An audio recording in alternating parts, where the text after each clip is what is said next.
Well, Ladies, ladies and gentlemen. okay, well, I'm keeping it in. Hey, Well, listen, of course, we're excited because we're finally coming to you as a tag team. It's been a while. Ladies and yeah, gentlemen, welcome back to the SmarkTank Revolution where we always kick out at two. I am your host, reunited, and it feels so good. Mr. Wonderful. and Joey Business, and basically, full disclosure, we were just having a nice chat, and we were talking wrestling like all good wrestling fans do, and there was just too much meat on the bone of the conversation with all the doings and goings on that we're like, wait a minute, this should be on the mic. This is too good to just talk to each other. So it's an impromptu Saturday night sesh. Here we are. Yeah. Saturday night, we're talking about wrestling. It feels like the 90s all over again. It does. And I really feel sorry for all of our listeners. We're going to try to rehash some of these topics that we were going on tangential rants on, but it was some really, really, really good stuff. As Joey said, there was a lot of meat on the bone.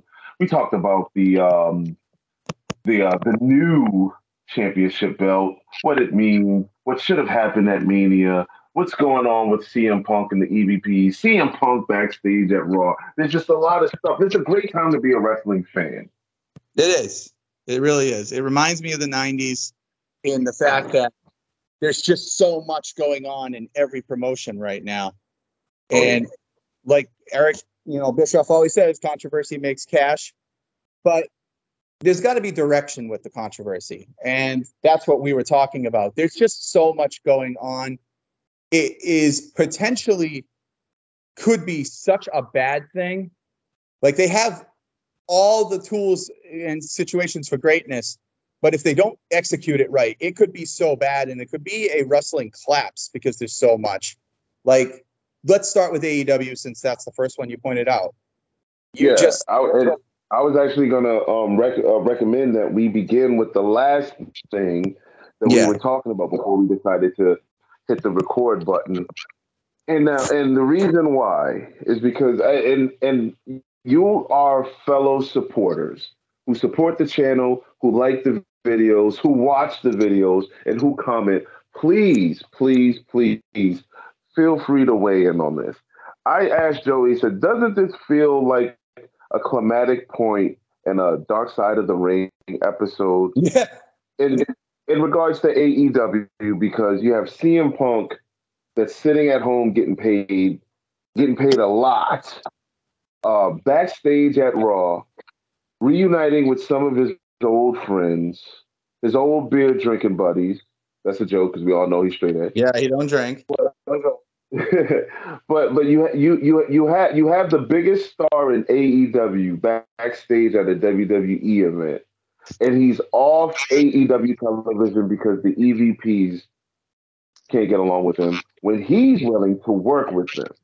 Please weigh in on this show. So that's my biggest thing. I'll go back to what I said during Double or Nothing. I'm sorry. It was all in or all out. I always think I get them mixed up. All Out in September. When the scrum happened and everything, it was chaotic. It was a crazy thing. And you're just sitting there like, did that all just happen? But it was an uncomfortable press conference. I remember watching it as soon as we got home from the pay-per-view. And I'm like, wow, Punk is dogging the shit out of just everybody on the roster pretty much.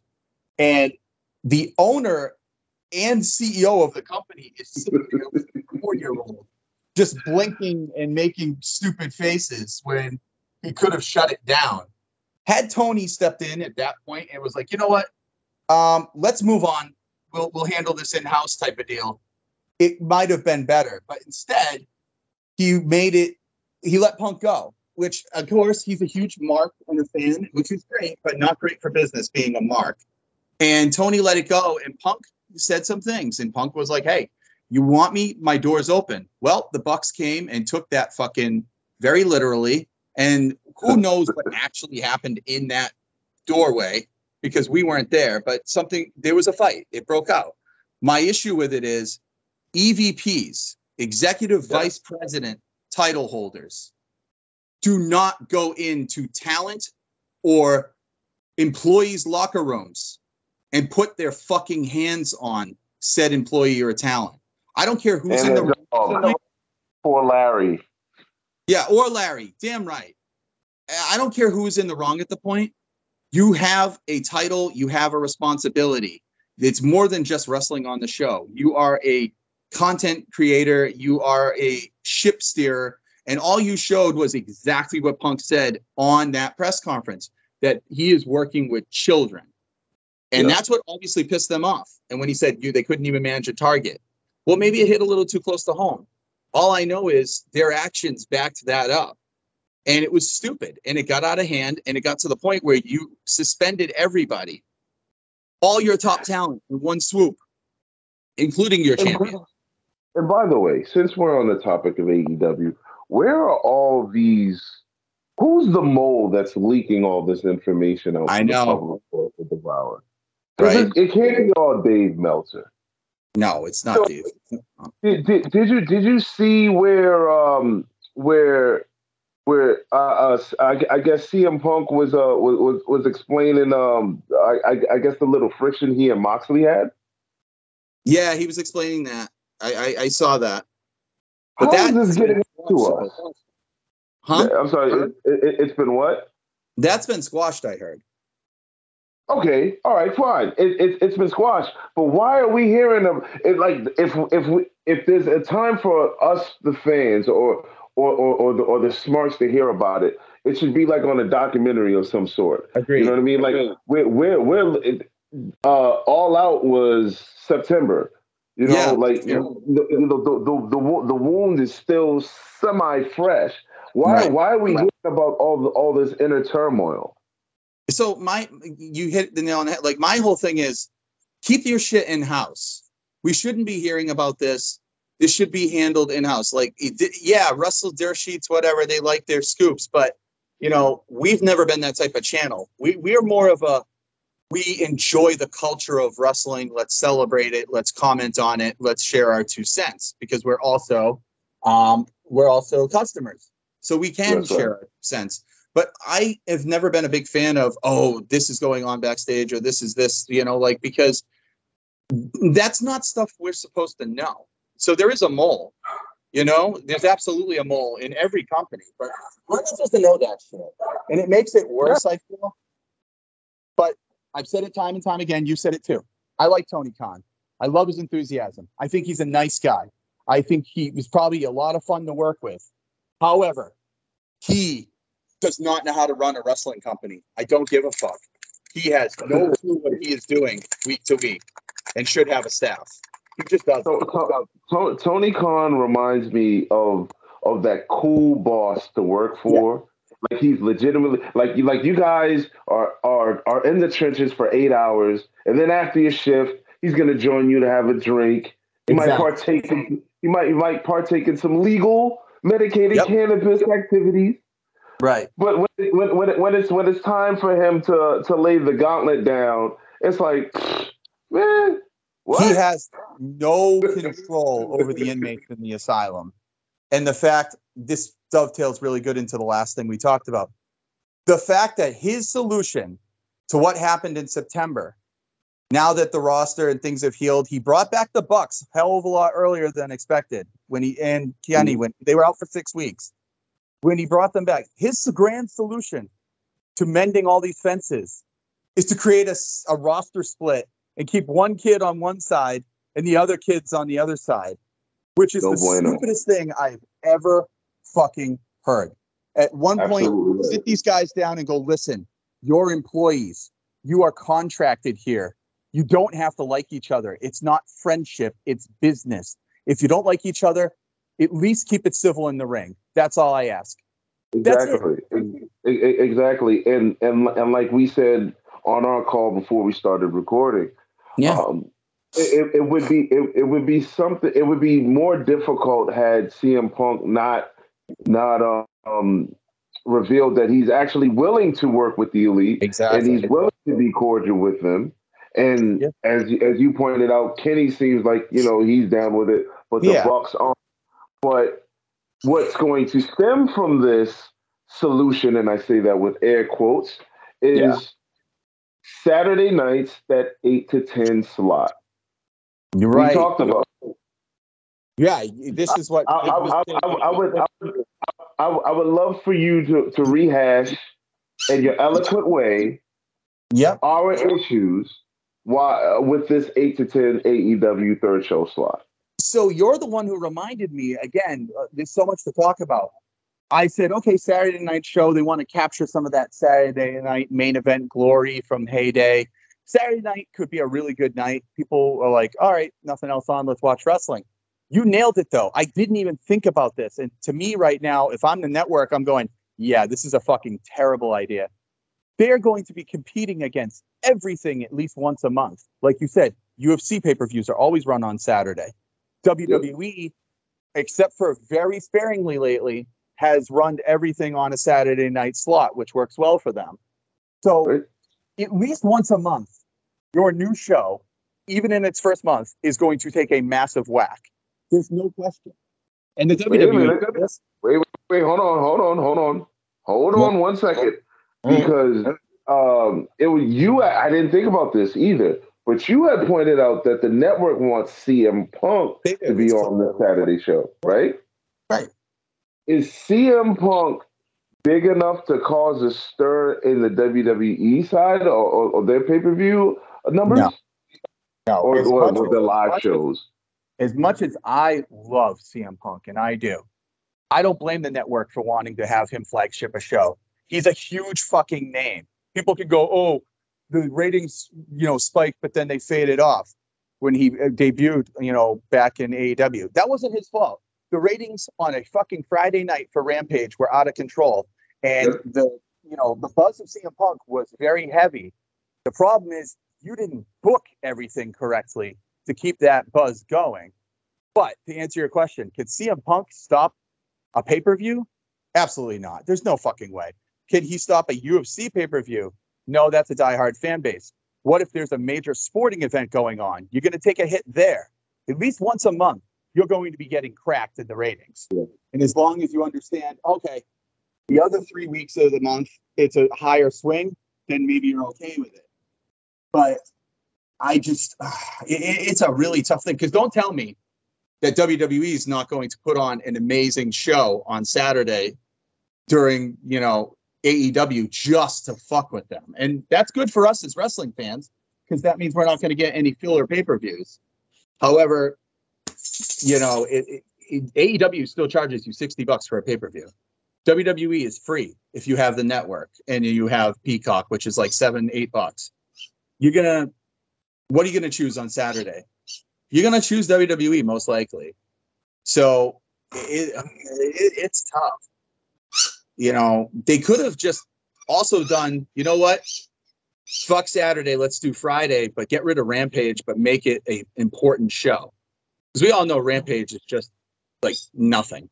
Nothing ever of consequence happens on Rampage. Crazy. Sorry, my dog. What do you buy the ticket for now? The Dynamite / Rampage on Wednesday, or the new show? For me, I'm a Punk mark. I would probably buy the Saturday show. That's just me. But get rid of Rampage. Tighten up your Dynamite.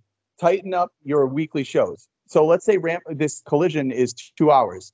Okay, that's 4 premium hours of network television a week. That's all you need. Your roster's deep. You can rotate, but you can also keep continuous stars. You don't need Dark and Dark Elevation and Rampage and just shit. Get rid of the shit. Just make it all must-see TV. MJF bounces between both stars. Do they have enough stars to support a brand split? A full brand split? A full brand split. Do they have enough stars? Yeah, I think so. I think they have a good mix. Who's the top heel that you would have work with CM Punk? In a perfect world, I'd go with MJF, but they're going to have Chris Jericho to start, which is a safe bet because they've worked together before. So who's the top babyface that's going to work with MJF on the other side? Top babyface? Yeah. I think Adam Cole. Okay. Yeah. Who's your? Now we don't know if they're going to do this, and I hope that they don't do they add belts and champions for each show, and we're gonna get to that on the WWE side in a minute. They don't. But okay, so is it gonna be one of those things where? And I know the Bucks are doing the trios things right now with Kenny for the most part. Yeah. So are you gonna have FTR on one show and the Bucks on the other? Yeah, absolutely. That's the whole idea. Is FTR and Punk go on one show, they get to be happy, and the Bucks and Kenny stay on the other. That's the idea behind it. Oh my God, that's so I know. stupid. That's what Tony Khan is willing to concede to because, again, he's a mark. He's a child. He doesn't know how to book a wrestling company. He just doesn't. He just gives you, it's not all 5-star matches. It's not all, what's it called? It's not all spots. It's a mix of things. You need drama. You need intrigue. You need story. You need to care about the people. It's not ROH. Listen, we're at the point in the movie where the Titanic is about to hit the iceberg, and this ship's about to sink. We're on the bubble right now. WWE's got its problems too. We talked about it before, but let's tie up AEW. Do I think they can support a roster split? Yeah, they have enough talent between secondary talent, developmental, and main event that they can. You keep MJF. To your point, they have enough belts, okay? Yes. They have enough belts, but where do you split them?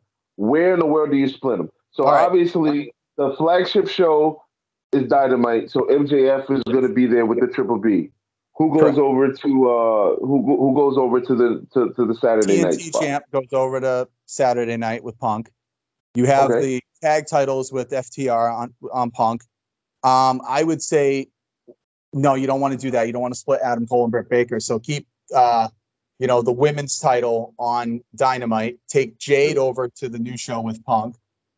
But now the new show seems like it's just the B class and underling belt. Yeah. Well, don't do what WWE's doing and dilute it by making 2 world champions. MJF can go between both, but make the fact that Chris Jericho and Punk are going to work together to start out.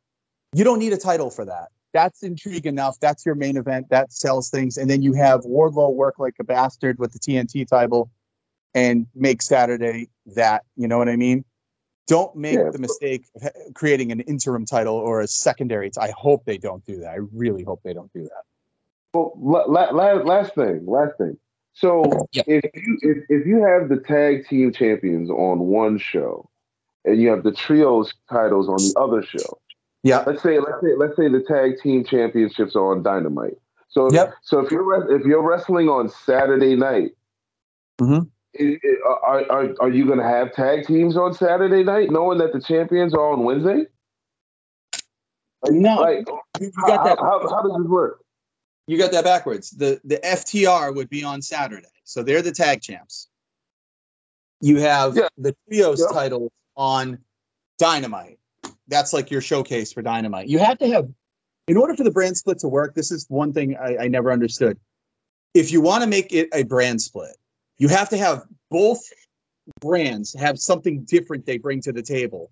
A reason to watch both shows. Because if you had it just a mirror of each other, people are going to pick their favorite roster, and that's it. You need to have, like, with WCW, they had the luchadors. So you need something high-flying or whatever. You need something different on Saturday.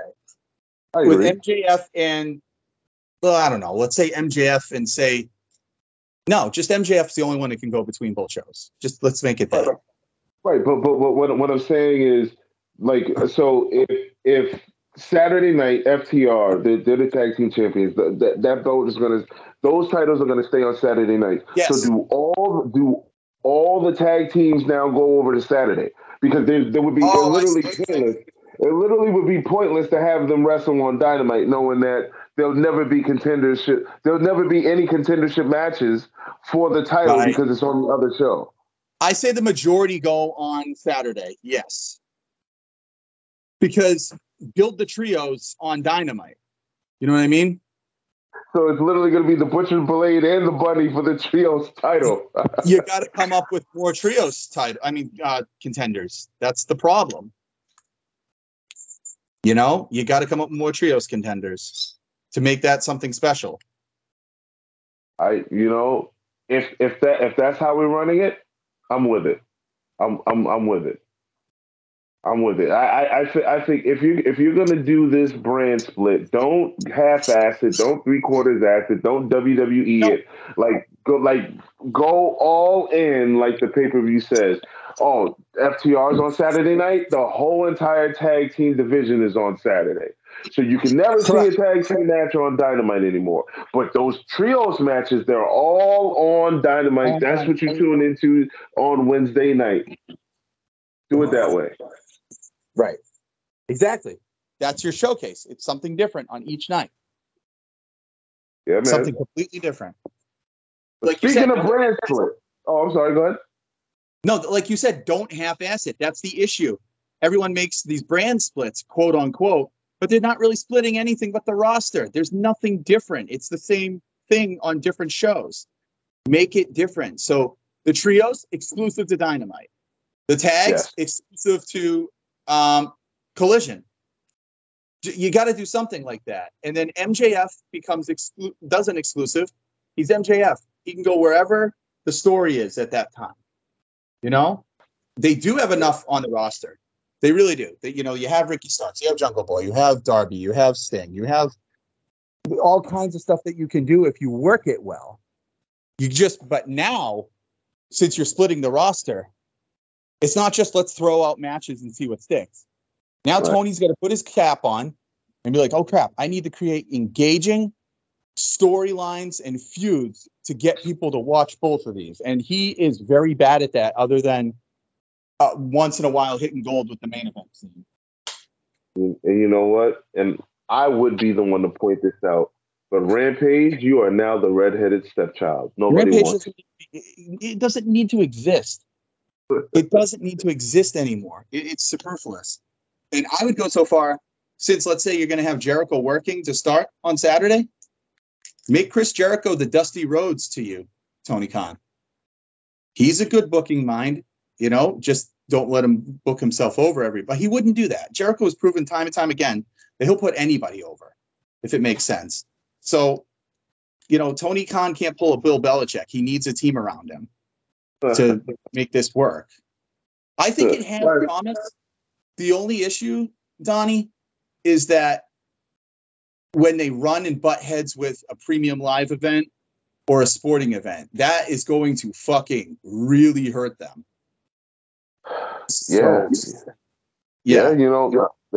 NHL playoffs, NBA playoffs, like wild card NFL, NFC games.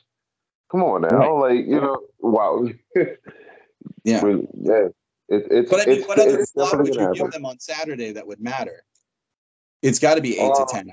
Well, I mean, shoot, they're already on. I mean, they're already on Turner. There's been years of Saturday wrestling and Saturday after or early evening wrestling. Why not go for that 6 to 8 slot? Why not do the old WCW Saturday night spot? I think if they did that, WWE would just move their pay-per-view an hour earlier. Guaranteed. But on a Saturday, would you mean to tell me, like, if they're here in Boston for Elimination Chamber, instead of starting at 8, they're going to start at 7 just to compete with that's going to make that premium show long, and WWE don't have long premium shows that's not WrestleMania, Survivor Series, or SummerSlam or Royal Rumble. I mean, I'm sorry. One of the things I heard is the creation of this show is possibly leading to a streaming service for AEW, where pay-per-views will be included like WWE. Yeah, that's the model of everything, because pay-per-view is actually dead. Yeah, that would help, because AEW, as we say, I can't remember the last time I saw a bad AEW pay-per-view. Top to bottom. They're all usually fantastic. Except for what was it? What was it? I think it was like 2021's Revolution, where we were all just that's literally the only one. Yeah, but more often than not, they're fantastic from start to finish. Like they're also way too damn long. Like they're way too long. But yeah, great wrestling. I would love to attend, and we've been to quite a few Dynamites. We need to go back. Yeah, and we definitely will be going back. But I would love if the synergy like that for a Dynamite. I wonder what it's like for a pay-per-view. I know it's got to be wild, but like you said, there's a lot going on. It could be we could be seeing this on Dark Side of the Ring 10 years from now, but it's not just AEW. WWE has their bubble and issues too, which we can get into. What did you think of the draft? What did you think of the draft? So the draft last night, I liked it as far as it wasn't slow. It was like 4 picks each round. Boom, boom, boom. Went fast. Good wrestling in between. Not a lot of corniness and filler. The issue for me was the lopsidedness of the picks. Like SmackDown crushed it with their picks. Like the roster's on SmackDown. SmackDown is the show, as far as I'm concerned, and we said that off mic. The issue with WWE is not behind the scenes and drama. The issue is the product and the direction. And right now, I think the biggest hurdle is Roman Reigns and finishing his title reign, which is the most impressive thing I've seen as a wrestling fan pretty much ever in live time. But right now, they're at the finish line. They could make this the most remarkable thing ever. And I'm so worried they're going to bungle it because A, the draft, B, the creation of the new world title. And it's just, I don't know what the fuck they're doing. Like I said, you want to be an alternative. AEW is the alternative to WWE. So you have 2 shows. You have a world universal champion in Roman Reigns. You decided 2 years ago now, the best idea was to unite the belts and merge them to give him superiority. And honestly, it has made those titles so important and magnified his title reign, kayfabe-wise, because he is not only the top of the mountain, he is the mountain. By creating a new world title out of thin air, you are absolutely stealing so much of his thunder. And now I'm worried because you could go from gold to fucking, silver. It's like it's literally like compromising greatness for something good.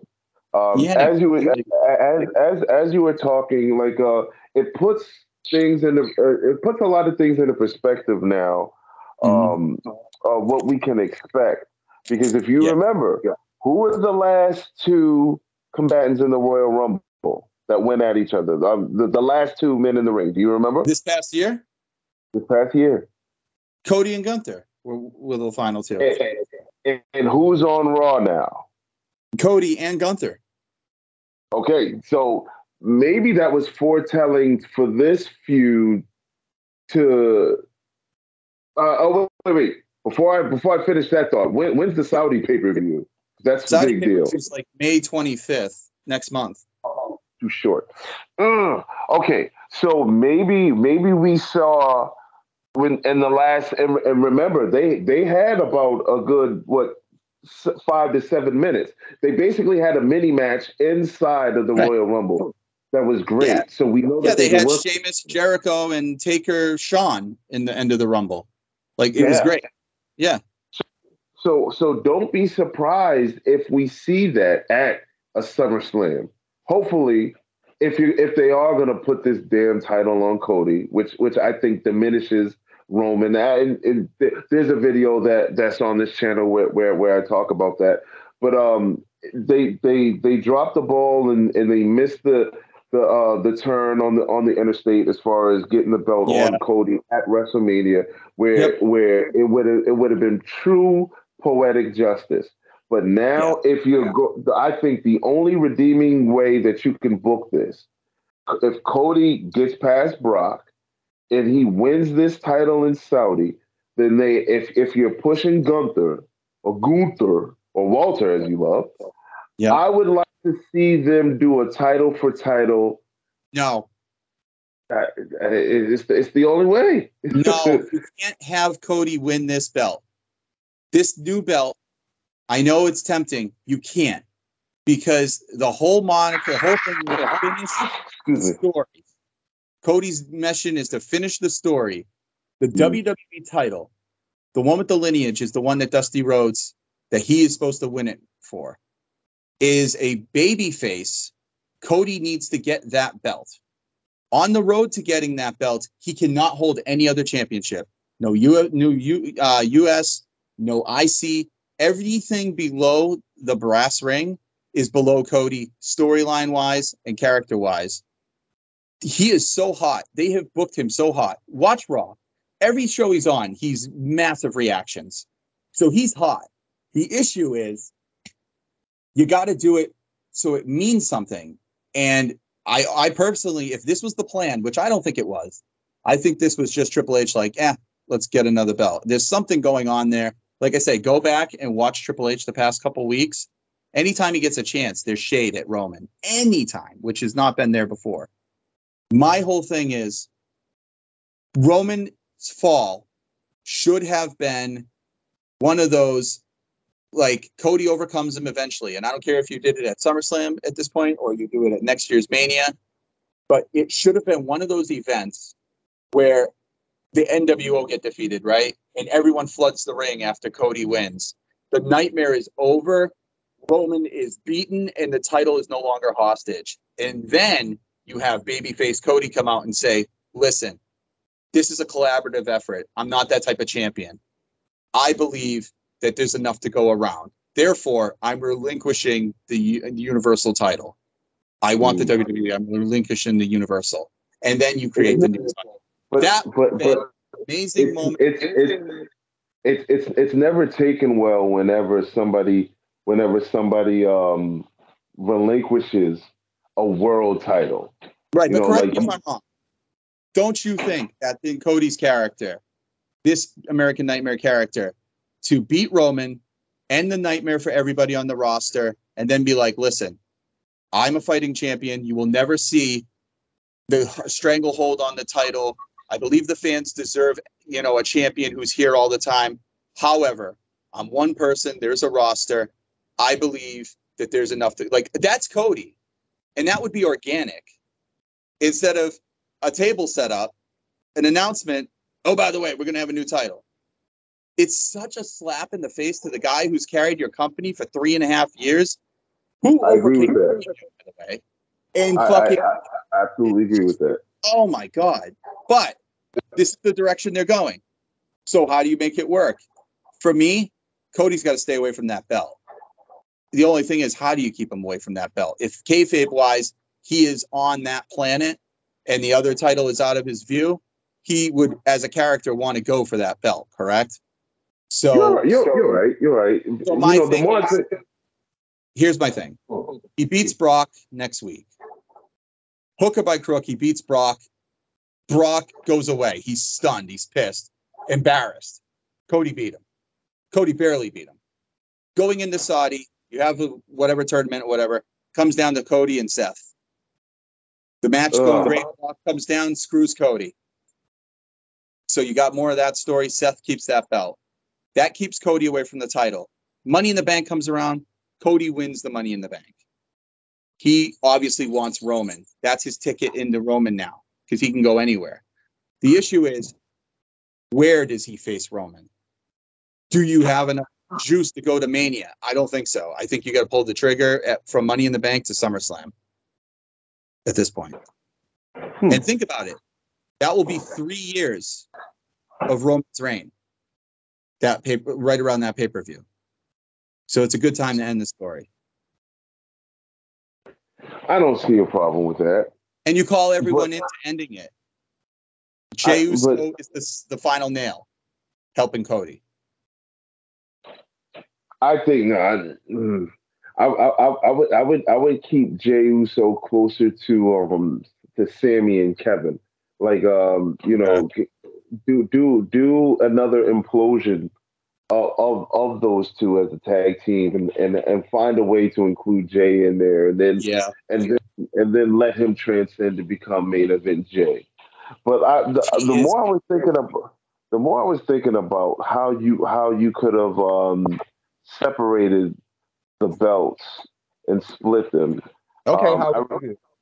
I remember when okay, so actually history has done this already.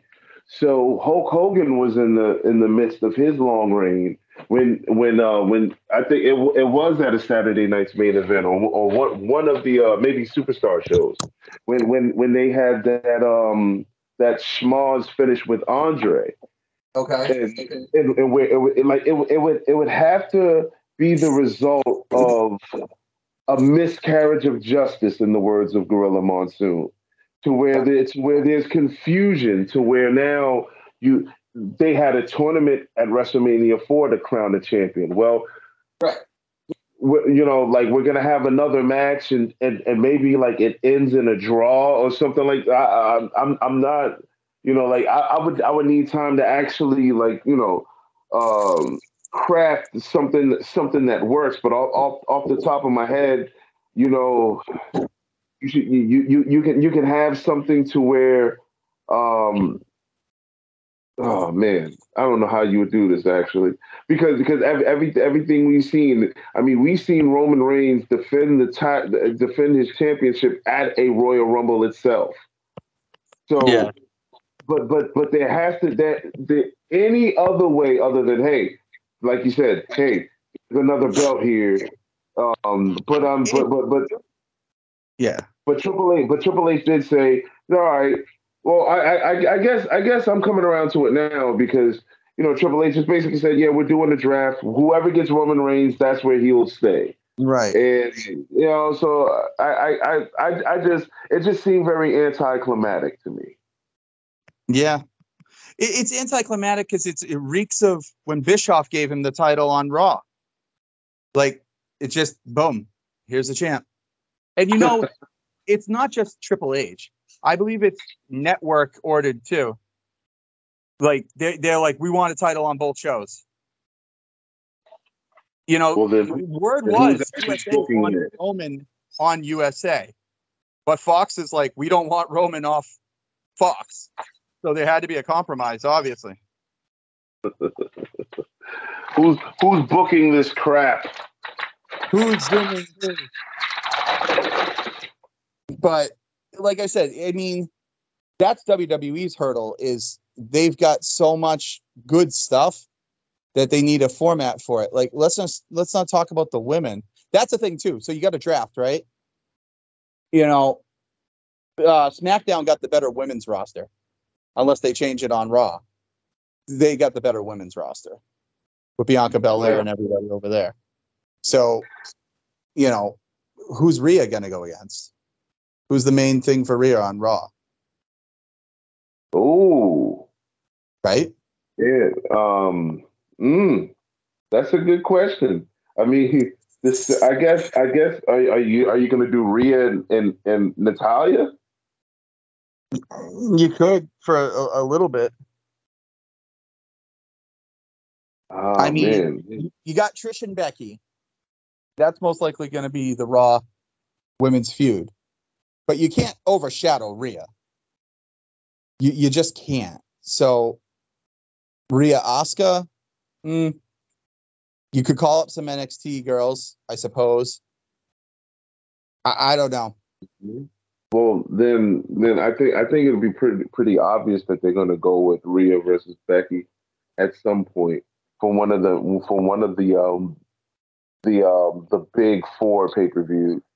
So we'll probably see that at SummerSlam, Rhea versus Becky Lynch.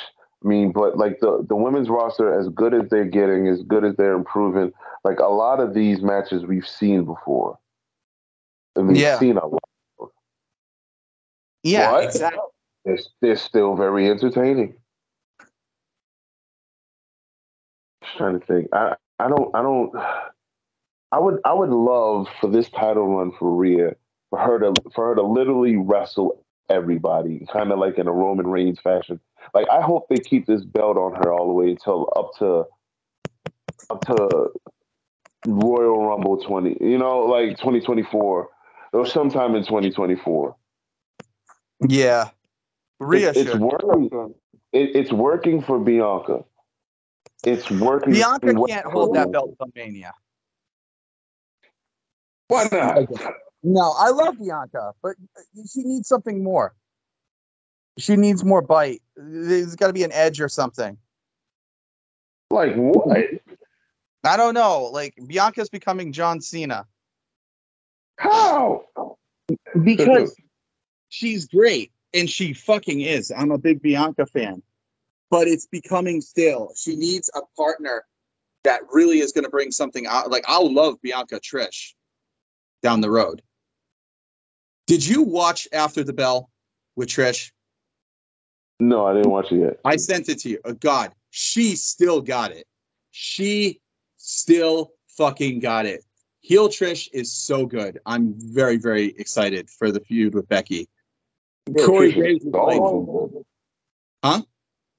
I said, heel Trish has always been good. Whenever you have an established, that's the only reason why Rhea Ripley, being the women's champion, will fall underneath that Becky versus Trish feud because Trish is a legend, a Hall of Famer, everything you can name. Right. But heel Trish, that's where we all fell in love with her. I like babyface Trish. I like Trish in general, but heel Trish, oh man, that's must see TV. Yeah, you know why I like Trish, and I like this feud, and I liked her promo on Raw when she came out old school with the hat and the duster and everything. I liked it because this is a heel turn that makes total sense. It makes total sense. I love it because she's not saying anything that's not true. She's like, I made the women's division popular.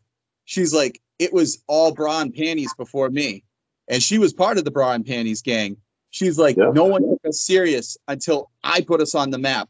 You guys are blazing a trail that I opened for you. And all she wants is flowers. And it's freaking great. And I love how she was like, oh, yeah, I took out Lita, too, because she was too weak. She was getting too chummy. They didn't drag it on like who took out Lita. She's like, oh, yeah, I did that. I sent her home. Had to do it. Isn't Lita your friend? Yeah, but she was, getting in the way. So she's setting her sights on Becky, which I love. And Corey Graves was like, what are the possibilities that we might see another title in Trish Stratus's reign? She goes, I like shiny things. She's like, hey, I'm not against shiny things. And she goes, and if you want to really think about it, she's like, I retired the champion. She's like, I never lost. My final match, I retired as champion. She's like, so Roman's going into what, 1,000 days? She's like, I think I'm at like 6,000 right now if we want to talk about it. Like, she's just so good. And I think her and Becky are going to be great. My issue, and I'm worried about it now that Rhea's on Raw, because she has to be on Raw, right? You can't have both women's titles on the same show. It makes no sense. Unless they do it. Rhea's going to get overshadowed, which is unfair with all the work she put in. My biggest worry is that they're not going to book this as the mega match it should be just on its own. I feel like Becky's going to get the belt back from Rhea on the way to this. And it'll be, why? I don't know. I just feel like it's coming. Wait a minute. And you'll undercut Rhea. No, they can't do that. I hope I'm wrong. And then have Rhea do what? Exactly. Because where do you go from there? Don't bury Rhea. Rhea.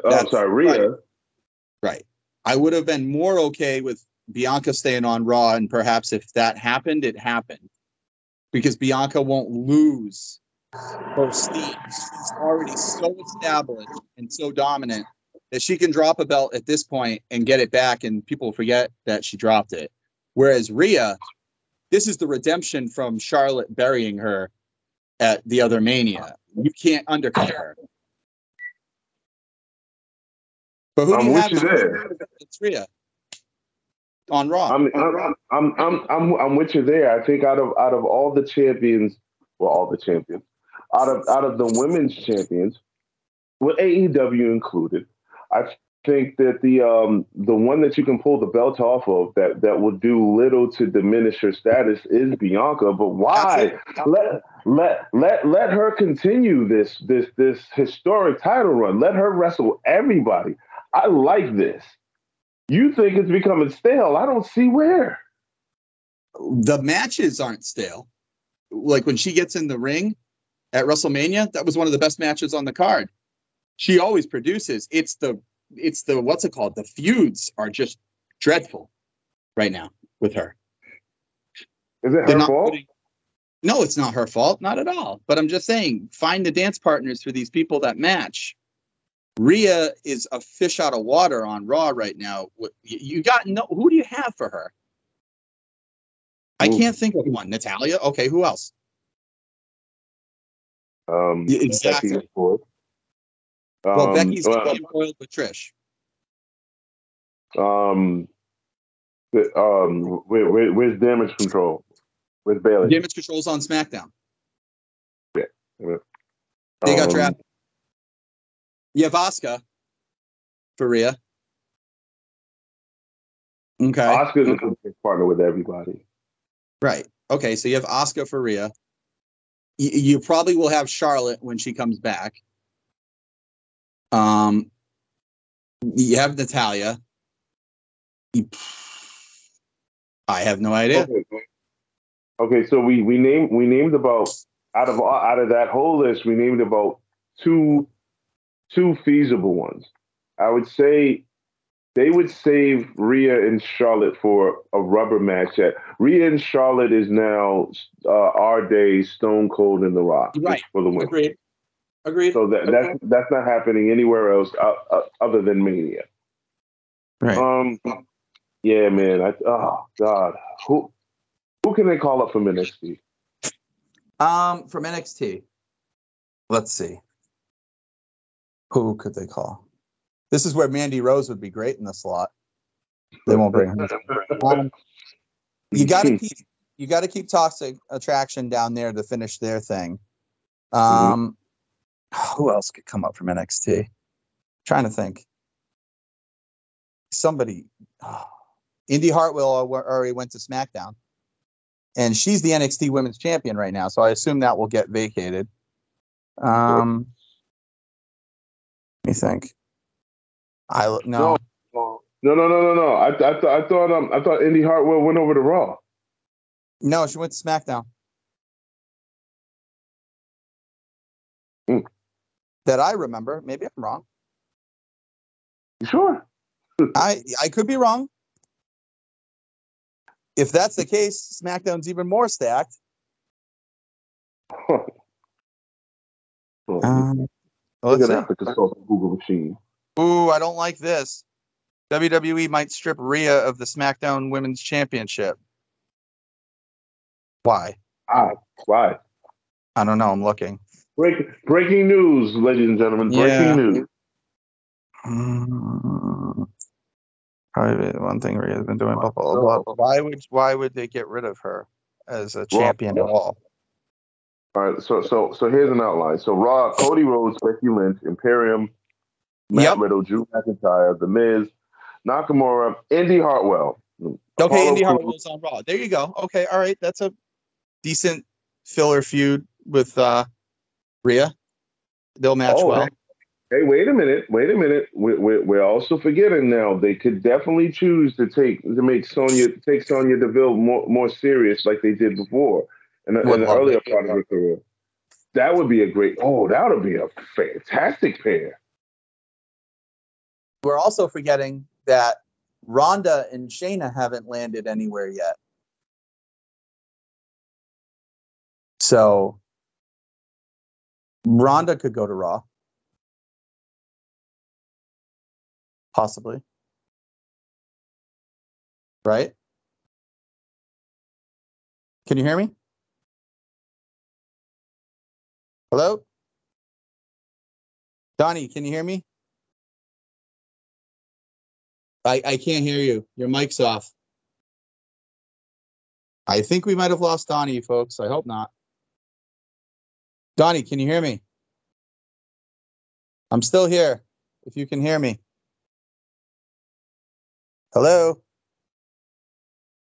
Okay, so right now we're discussing where Ronda could land. She could land on Raw, which would give Rhea a challenge. Indy Hartwell's on Raw, so that's okay. That will get some good matches. You could always break up Raquel and Liv. They're not a long-term championship team as far as I'm concerned, so one of them could go to Raw. I don't know. As far as I'm concerned, Rhea is the fish out of water here. Bianca seems to have the more comfortable slot over on SmackDown. But Mr. Wonderful seems to be having technical difficulties. I hope he finds his way back. He went off to the ether somehow. Hopefully he can still hear this. I'm trying to carry the show like I carry everything else. So we're still staying on the subject of the draft. In my view, we have only seen one night. Things can change, obviously.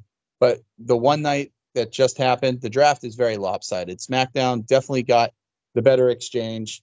Certainly set up for much more high profile, much more,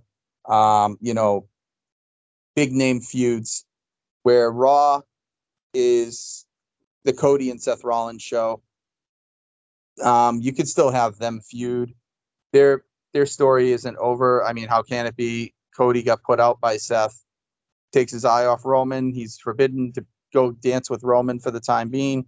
After Brock is done, Seth and Cody can go, like I said, and then you have Roman lurking in the shadows where Cody finds his way back through trials and tribulations somehow. But again, it's a long road to go for Cody to get back to that title. And if they're trying to plan for Mania, that is not going to fly. There's just not enough meat on that bone to get to Mania. No way, as far as I'm concerned. So hopefully I'm wrong. We like to armchair book, and I'm not always right. I'm sending Donnie a text just to see if he's there. Sorry, folks. This is real time. But yeah, again, we love talking wrestling. This was impromptu. We want more content for the channel. Donnie's been doing a fantastic job keeping this afloat without me. I try to chime in where I can. So that's why I'm making sure we're doing things. And yeah, it's very, very interesting. So Donnie just responded to me. He can hear me. I can't hear him. I don't know what the heck is going on. So let me try again. Can you hear me? This is so weird. I cannot hear him. So odd. It's like he's in a box. Yeah, Donnie just chimed in. Rhea versus Raquel. If they break up, live in Raquel, which they're not a long-term team. So we're just trying to figure out how to get this thing back online because this is off the rails, real time. Okay, muted my microphone. All right, Donnie, I don't know how to pause a call without losing it, and we've gone so far. We're still recording. I wonder if Donnie can hang up and call back in and reconnect, or one of us can. Something's got to be done because this is like frozen. It's still recording, folks. He's in like a glass cage of emotion right now, texting me. He can hear me fine. I can't hear a word he's saying. I don't know what the hell happened. Yeah, he's going to try calling back. So just going to keep this going. This is behind the scenes. This is real time. And I am just running my trap over and over. But Donnie's going to disconnect and try to reconnect, and we're going to see if that continues. Or perhaps maybe I should hang up and call since he's the one recording the call, initializing it. Maybe I can rejoin. So before you try that, Donnie, let me try it first. I'm going to hang up and call right back.